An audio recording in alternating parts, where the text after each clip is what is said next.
ባህር ኃይል አቋቋም ነው እዛ ለመግባት ነው። ኢትዮጵያ የጂኦግራፊ እስረኛ ሆኗ ለዘላለም ትኖራለች ብሎ የሚያስብ ኢትዮጵያዊ ካለ እርሱ የሞተ ነው። የወደብ አገልግሎት እንደ ነዳጅ፣ እንደ ባንክ አገልግሎት፣ እንደ መኪና በገበያ የሚሸጥና የሚገዛ አገልግሎትና ሸቀጥ ነው። ወደብ ሸቀጥ ነው ብለን በ60 ኪሎ ሜትር ቁጭ ካል አደጋ ይመጣል ነው። በህዝብ ያልተመረጠ መንግስት የባህር በር አሳልፎ የመስጠት ማንዴት የለውም። የባህር በር ጥያቄን ማንሳት ወንጀልና ስህተት አይደለም። ታሪክን ብታውቁ መለስ ብላችሁ ይህን ጥያቄ ማንሳት ስህተት የሚሆንበት ምንም ምክንያት የለም።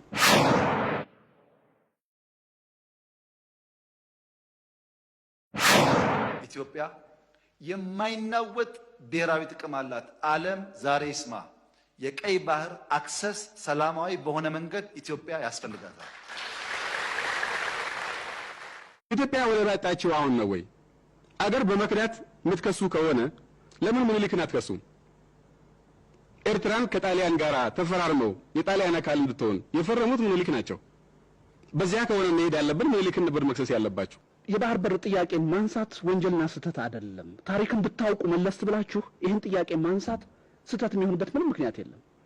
የወደብ አገልግሎት እንደ ነዳጅ፣ እንደ ባንክ አገልግሎት፣ እንደ መኪና በገበያ የሚሸጥና የሚገዛ አገልግሎትና ሸቀጥ ነው። ተራራና ወንዝ መቁጠር አይደለም። ባህር የሚገባበት መሬት አለን የለንም አይደለም። ባህር ኃይል አቋቋም ነው። ባህሩ በጣም ቅርባችን ስለሆነ በቀጥታ የደህንነት ስጋትና የሉዓላዊነት ችግር ስለሚያመጣ እዛ ርቀን ወደብ ሸቀጥ ነው ብለን በ60 ኪሎ ሜትር ቁጭ ካል አደጋ ይመጣል ነው። ከዚህ ባህር ጋራ የታሪክ ትስስር አለን። የታሪክ ትስስር አለን ስንል ይሄ ባህር እኛ ጋር ነበረ። ይሄ ባህር አሰብ ነው የነበረው። ዛሬ የኛ የሆነውን ቀይ ባህር መልሶ ለመጠየቅ የሚሰጋ የሚጠራጠር ትውልድ መፈጠሩ የስነ ልቦና ስብራት አካል ነው። አንችልም ብሎ ነው የሚያስበው።